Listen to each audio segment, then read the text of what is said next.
I'm wondering if you can explain sort of the constant ratcheting up of the estimates of how much oil is coming out. Because typically I sort of think in response and sort of public relations theory, you want to go with the worst case scenario first and then be in a position where you can ratchet down. Whereas in this case, we started off with the expectation that there was actually no oil coming out for the first 2 days, and then it was 1,000, then it was 5,000, and then the government sort of had to come in, do its own estimates. So, you know, I mean, the way that sort of everyone was left to interpret this was that BP was sort of intentionally trying to lowball these figures. So I'm wondering if you can address that and just address sort of why these initial estimates were so low. Well, first of all, all of the estimates that have come out have either been the government's estimates or what was called the Unified Command. We've never actually issued, if you will, a BP estimate because this was a Unified Command. So those early numbers were actually BP, the Coast Guard, and NOAA. Effectively, NOAA was doing a lot of work and we were doing work around this. And so those were what they were based on. And then after a while, the government created this flow rate technical group, this FRTG group. And we're not a part of that effort. That's a government exercise. But I'll just, and since the beginning, remember, we said this is horribly difficult to do. You can't put a meter on it. You can't get down there with people and all these other things that you'd like to do. And just to show you how difficult it is, since this flow rate technical group was formed by the government, which has got scientists from all over the place and they're using all sorts of different techniques, their estimates have changed many times. In fact, their current range doesn't even overlap with their previous range. And I'm not being critical. That just shows you how difficult it is to do this. Because you can't do the things you'd normally do. You can't take precise measurements down there. There's just no way to do that. Whether it was on day one or if it was today, whatever number you put there, all I know is it'll be wrong because we can't measure it. It's, you know, will this, today we're capturing 25,000 barrels a day and there's still more oil than that coming around. We all know that. In a few days' time, when I get this second system up and running, we should be able to capture 50. We'll know whether it's 50 or less when we do that. If we're capturing most or all of it, we'll know what the number is.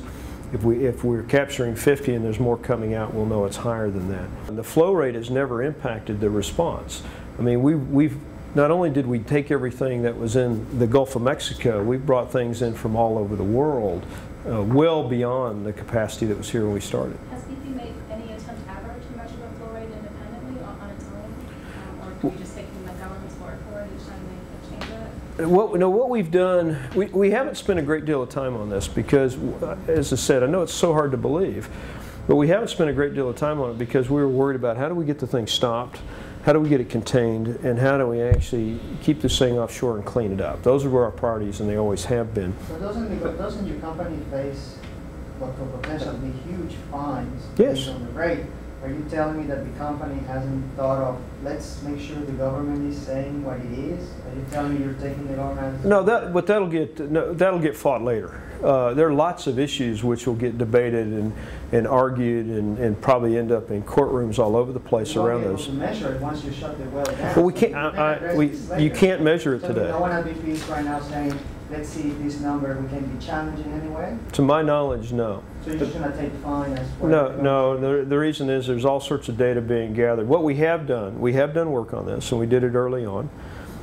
We looked at what we'd call traditional petroleum engineering methods, but we're actually, and it was a question earlier around the condition of the well bore. This well wasn't completed. It hadn't been finished. So we actually don't know what those were. So we looked at a range of scenarios. Where we got to and where NOAA got to early on, those early rate estimates were actually based on the only thing we thought we could remotely measure, which was how much oil was on the surface.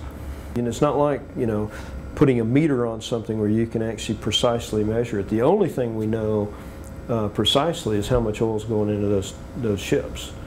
We do know that because those are metered. We can actually do that quite precisely. But you had the ROVs with those high depth images. I mean, I understand that those weren't your estimates, the 1,000, the 5,000, but shouldn't your people have had the knowledge to know that that wasn't right? I mean, the data from just looking at it, we never gushing the way it was, that it had to be much more than that. No, I can appreciate why you think that, and now, but you know, that image, those visual images were actually not only watched by us, but by the government, not only in Houston and not only in Robert before we moved here to New Orleans, but they were being beamed into government offices in Washington, D.C. and other places. Lots of people were viewing those images. So this idea that somehow we were hiding that is completely false.